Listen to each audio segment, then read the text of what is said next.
which is just attack repeatedly, deny anything, say basic facts that are right in front of your face aren't true.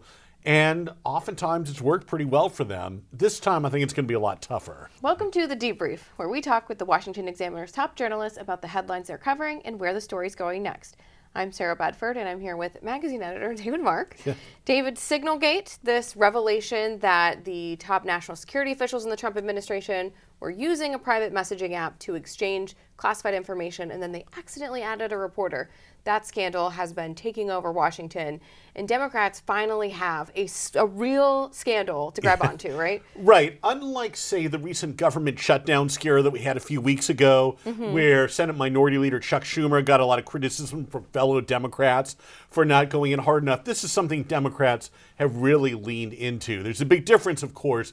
There's nothing really at stake here where Democrats could have been blamed for shutting down the government. They sort of have a free hand here to criticize, and this is what a minority party in Congress does best. When they have no actual responsibility for governing, they can just kind of shoot darts from the sideline at the governing party, and that's exactly what Democrats are doing.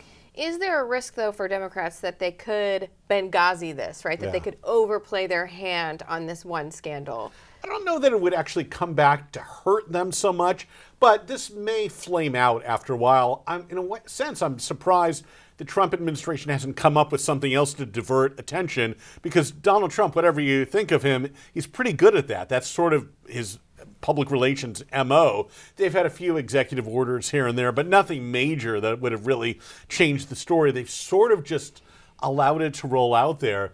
I think partly because they adopted their long-standing playbook set by Trump going back to way before he was president, which is just attack repeatedly, deny anything, say basic facts that are right in front of your face aren't true.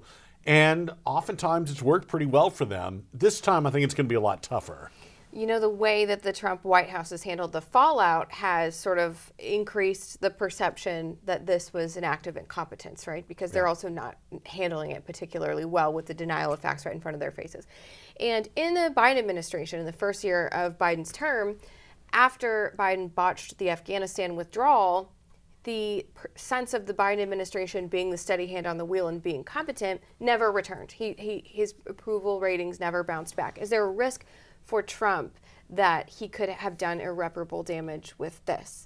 That becomes the biggest fear for the Trump administration, that this somehow changes public perceptions of the administration, not just Trump himself, but his underlings, Secretary of State, Defense, some of whom were pretty controversial. It was difficult to get them through Congress to get approved, not to get confirmed by the Senate, like Pete Hegseth, the defense secretary. So this sort of plays into some of those Democratic criticisms to begin with. One key difference, of course, is Biden, at least at that point, was running for re-election. Trump is in his second term, non-consecutive, but he's got to leave office after this term.